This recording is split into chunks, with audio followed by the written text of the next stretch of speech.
La montée en puissance des FAD, Forces armées djiboutiennes, au sein de l'EASF. Et l'intervention en Somalie. Assurément depuis l'indépendance, l'évolution majeure de l'armée djiboutienne a eu lieu ces 10 dernières années lors de son entrée à l'East African Standby Force, puis lors de son engagement en Somalie. Par l'intermédiaire de ces deux participations, Djibouti apparaît désormais comme un État africain, exportateur de sécurité.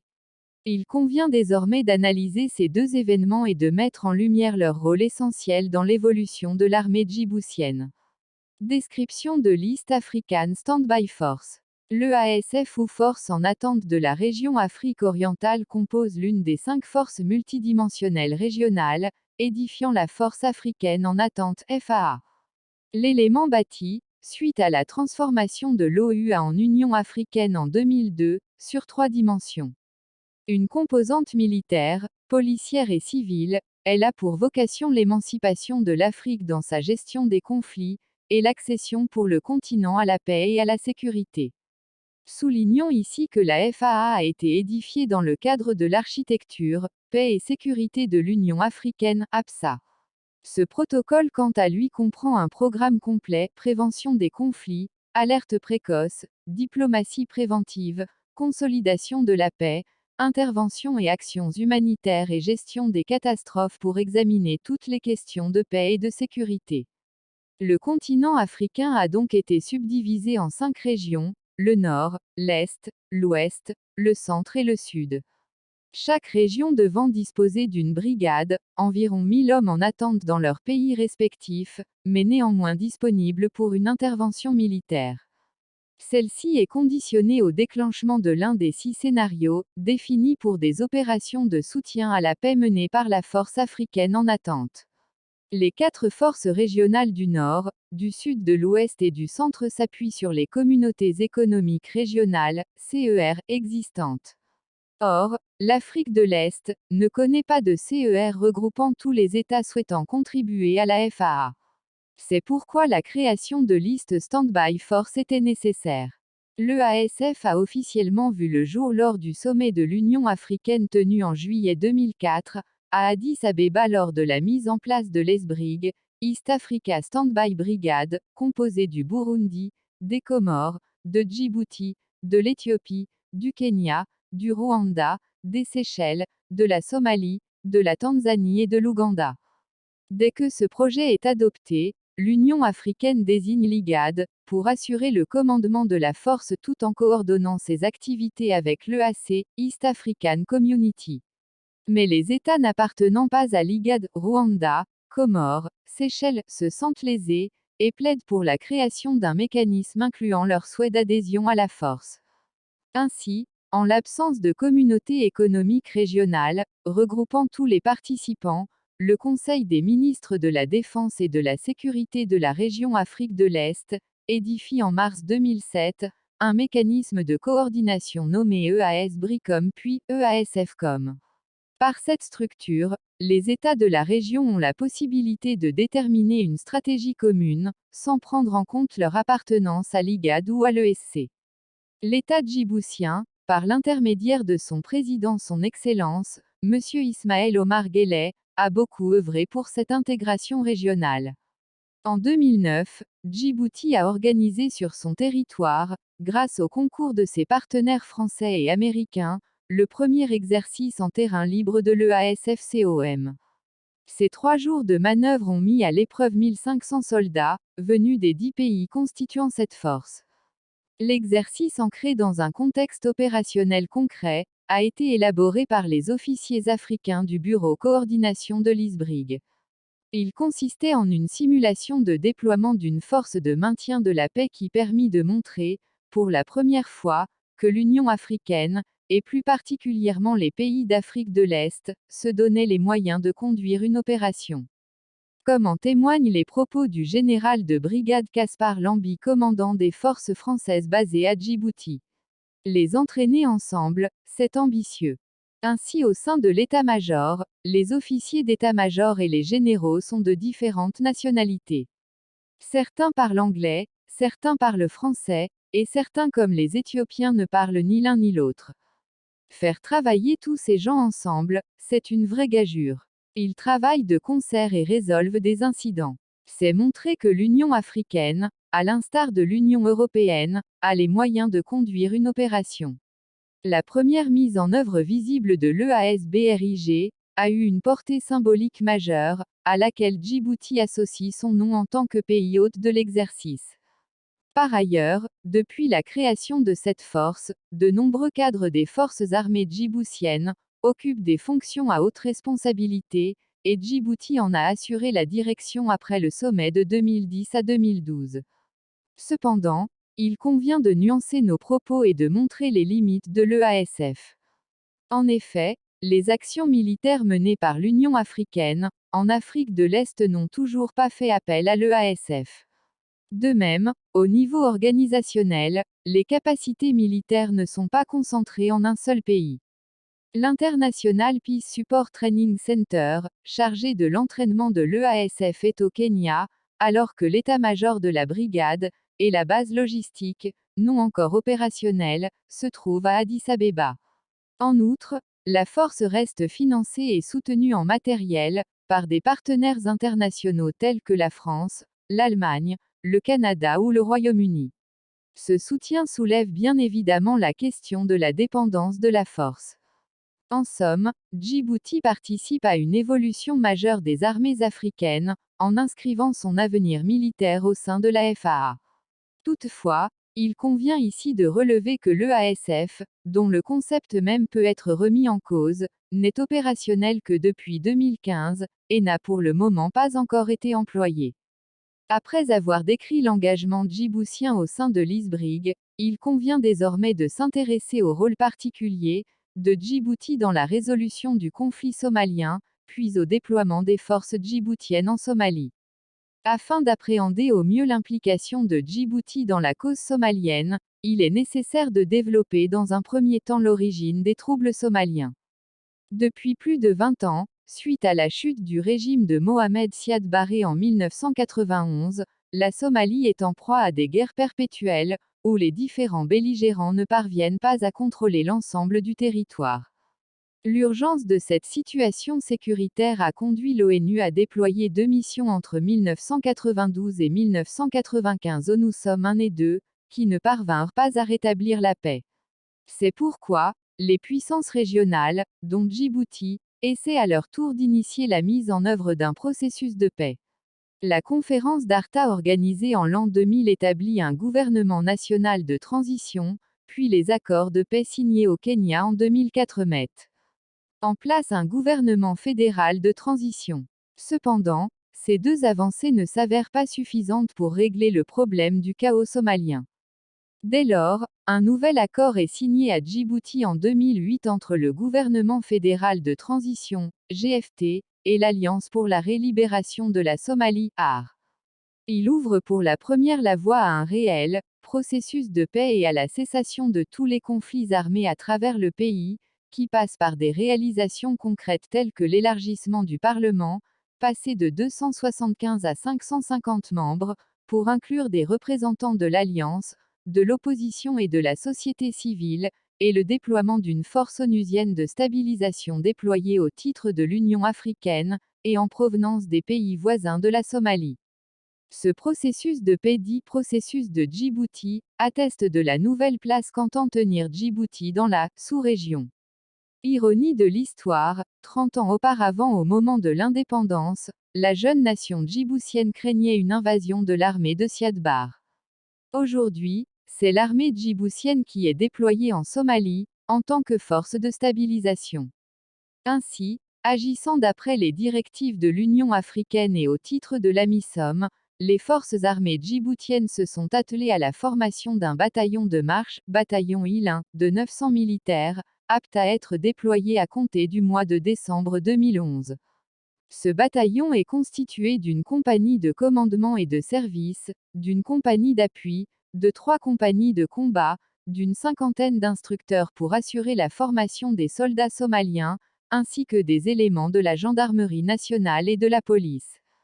La préparation et la formation de ce bataillon ont été réalisées au camp Ali Ouné à 30 km au sud-est de la capitale. Pendant 5 mois, les militaires désignés pour cette mission ont suivi des cours dispensés par des instructeurs des forces armées djiboutiennes, des forces françaises stationnées à Djibouti et des Américains du programme Akota. Ces détachements étrangers visent d'une part à former les cadres, officiers et sous-officiers, dans le domaine tactique, sur les conditions d'engagement dans une mission onusienne de maintien de la paix. D'autre part, ces instructions portent également sur des domaines particuliers comme le secourisme au combat, la lutte contre les engins explosifs improvisés ou encore les techniques opérationnelles rapprochées. Ce soutien de pays alliés à Djibouti se retrouve également, dans le domaine logistique, ou à travers le parc Récon, renforcement des capacités africaines de maintien de la paix, les forces françaises stationnées à Djibouti ont équipé en partie le BATHIIL-1 en lui fournissant des équipements individuels et des véhicules. La préparation et la formation de ce bataillon sont contrôlées puis approuvées par la Commission Paix et Sécurité de l'Union africaine qui valide le déploiement du bataillon à compter du 14 décembre 2011.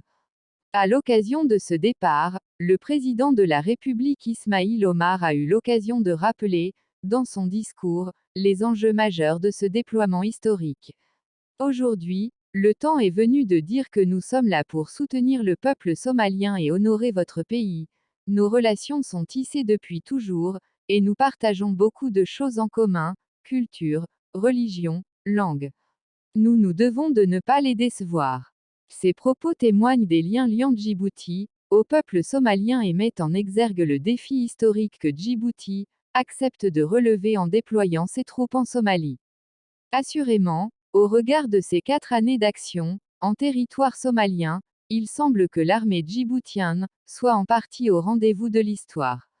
En effet, la situation sécuritaire s'améliore dans la zone de Baladouine dans laquelle le bataillon IL-1 est déployé. Cette amélioration découle en grande partie de l'approche globale de l'armée djiboutienne face aux enjeux somaliens.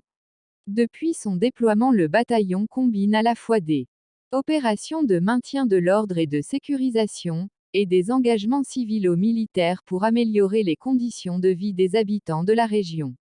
Ainsi, lors de la crue du fleuve Chabelle, au mois de septembre 2012, le bataillon a eu à cœur de porter secours aux populations civiles. De même, le bataillon a réhabilité et agrandi l'aérodrome de Baladouine. La piste, détruite par les conflits, était inutilisable depuis 6 ans. Les travaux djiboutiens, menés avec des moyens dérisoires et beaucoup d'engouement, ont permis la réhabilitation de l'aérodrome, élément vital pour désenclaver la région. Soulignons ici que Baladouine et Iran souffraient depuis de nombreuses années de routes impraticables, terreau favorable pour les miliciens d'Al-Shabaab. Enfin, le bataillon IL s'est également illustré entre les mois de février et mars 2013, en œuvrant contre l'épidémie de choléra qui a sévi dans la région. Ces actions djiboutiennes de conquête des cœurs et des esprits ont été saluées par le commandement de la MISOM. Ainsi, l'attitude djiboutienne a permis un bon ancrage de ces troupes au sein de la population locale, critère ô combien déterminant, dans un contexte de lutte contre une milice. Dans un autre registre, les éléments du bataillon IL veillent à stabiliser la zone, en prenant notamment les mesures nécessaires pour lutter contre les différentes milices tribales. En témoigne le démantèlement de tous les barrages illégaux de Baladouine. Ces barrages servaient à financer les milices locales. En réponse, le bataillon IL a mis en place un comité mixte composé des représentants de la société civile, du gouverneur et de 2 officiers du bataillon, pour la collecte et la gestion commune des impôts. Cette collecte permet de subvenir aux besoins des milices regroupées par le bataillon, et formées pour être incorporées dans l'armée somalienne de la région. En ce sens, dans leur zone d'action, les forces du bataillon IL entendent rétablir les composantes régaliennes de l'État. En transformant des miliciens en soldats nationaux, les cadres des militaires djiboutiens cherchent à reconduire ce qu'ils avaient pu mener lors de la guerre civile.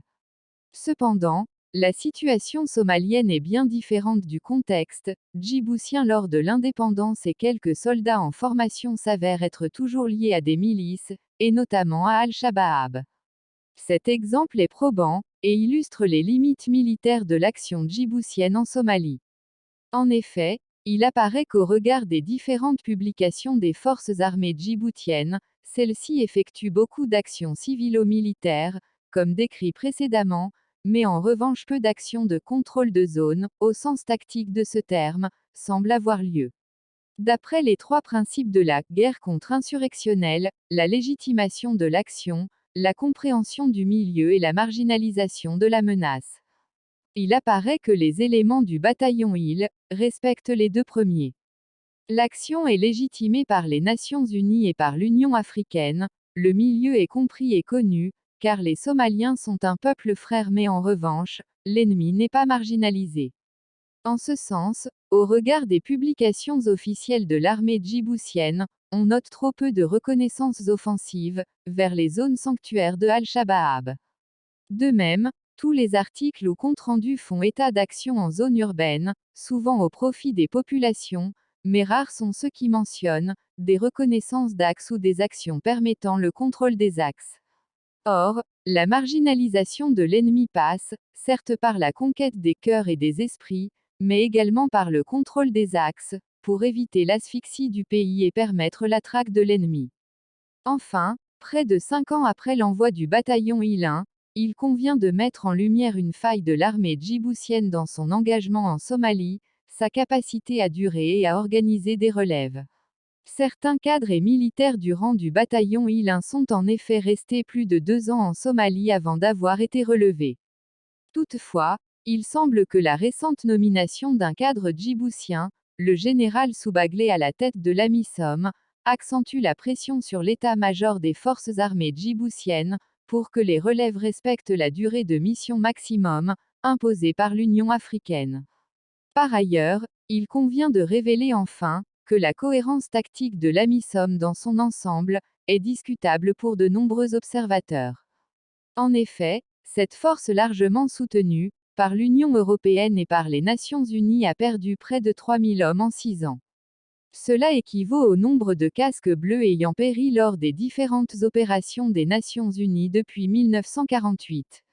Ce nombre conséquent peut s'expliquer par plusieurs éléments. Outre le manque d'équipement, de moyens de certaines nations et l'absence de mise en condition avant la projection, les carences d'interopérabilité des forces en présence sont notoires.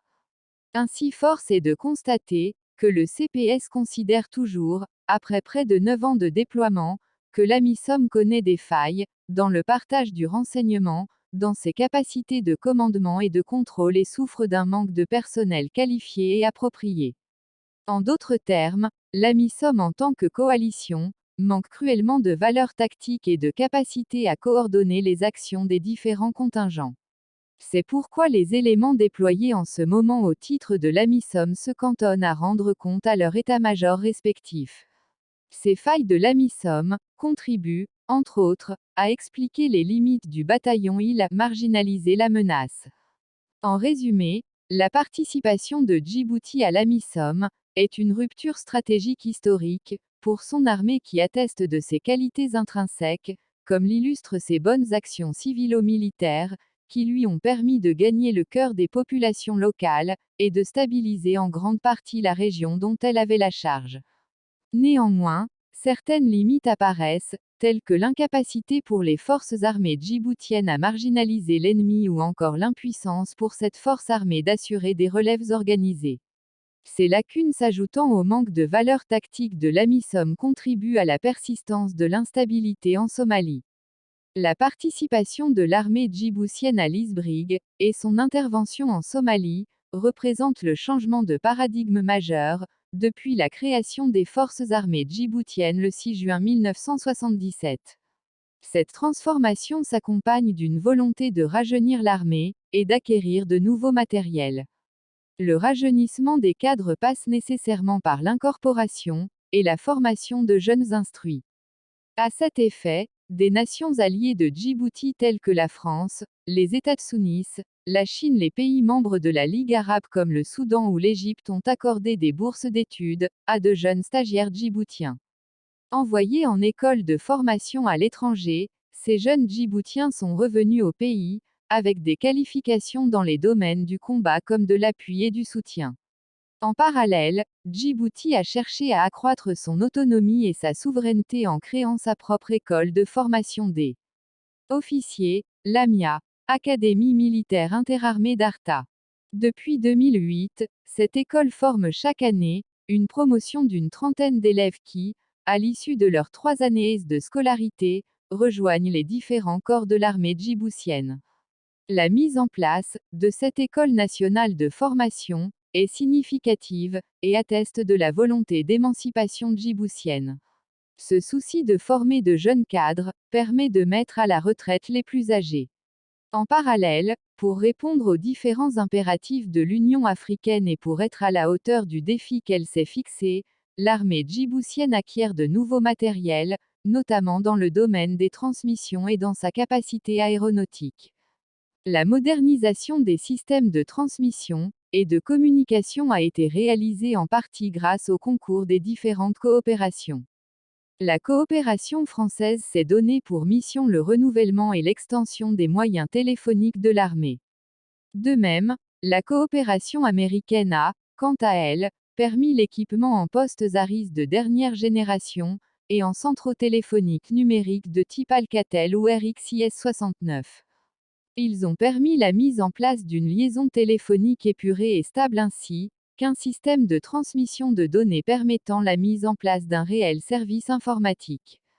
Un effort conséquent a également été entrepris par Djibouti pour acquérir des avions de transport, vecteur incontournable d'une armée autonome et apte à la projection. Ainsi, des commandes ont été faites pour l'achat de MAA-600, appareils destinés au fret palettisé et d'avions Y-12E permettant le transport de 17 passagers et l'évacuation sanitaire de blessés.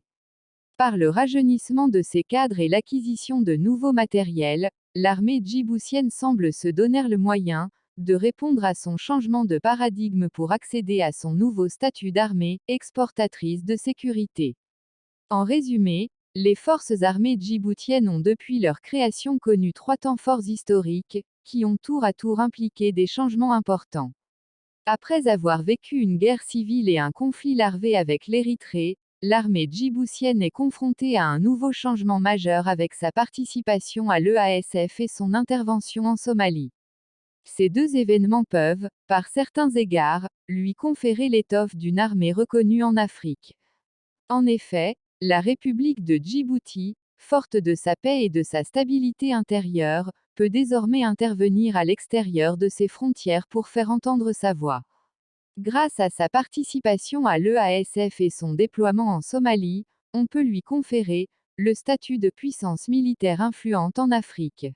Ce rayonnement apparaît notamment dans la nomination du général Soubaglé à la tête de l'AMISOM, seule nation francophone dans une coalition anglophone. Djibouti en obtient malgré tout le commandement.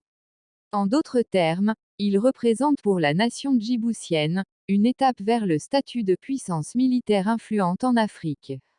L'armée à Djibouti occupe une place centrale, à la fois au niveau stratégique pour la défense, de la paix et de l'intégrité territoriale de ce petit État, mais aussi au niveau social et culturel, où elle représente un des premiers employeurs du pays. L'armée djiboutienne est la sœur cadette de l'armée française des années 1970-1980. Elle en reprend les principes de manœuvre, les structures, l'organisation mais également les us et coutumes. Il découle en grande partie de la formation, voire de l'emploi des cadres de l'armée djiboutienne dans l'armée française. Désormais, la volonté présidentielle de rajeunir les cadres conduit à la mise à la retraite progressive des pionniers de l'armée nationale djiboutienne. Les hommes et femmes des forces armées djiboutiennes sont issus d'une culture qui leur est propre et leur confère des qualités intrinsèques notoires. Habitué à vivre dans un milieu hostile, le soldat djiboutien est l'héritier d'une culture nomade multiséculaire lui conférant aujourd'hui des qualités physiques enviées par nombre d'armées. En effet, le soldat djiboutien est très endurant. Sa capacité à durer, dans des conditions climatiques éprouvantes et son aptitude à effectuer de longues distances, dans le désert forcent l'admiration. Encore aujourd'hui, la gestion de l'eau du soldat djiboutien est étonnante, il la considère comme un bien d'une valeur inestimable, et veillera à la consommer avec parcimonie. Dans le même ordre d'idées, le soldat djiboutien est rustique, habitué à un confort de vie spartiate, il se contente de peu et accepte aisément les privations. Enfin, il est indéniable que le djiboutien possède une très bonne connaissance du milieu, il connaît notamment les particularités, les pièges et les dangers de l'environnement, dans lequel il évolue. Pour preuve, les élèves officiers de l'AMIA insérés en situation de chef de section, dans l'école d'infanterie en janvier 2016, ont surpris leurs camarades français grâce à leur sens aigu du terrain. De même, concernant le soldat djiboutien, ses qualités physiques, découlant de la culture nomade, sont sa plus grande force qui le rend parfaitement apte à endurer des situations extrêmes dans un environnement qui lui est parfois inconnu. Comme l'attestent les combats héroïques des célèbres bataillons de tirailleurs somalis lors de la Première et de la Seconde Guerre mondiale. En résumé, le soldat djiboutien est l'héritier du mode de vie et de la culture nomade. Ses qualités individuelles lui permettent de s'affirmer au niveau personnel comme l'un des meilleurs combattants du monde.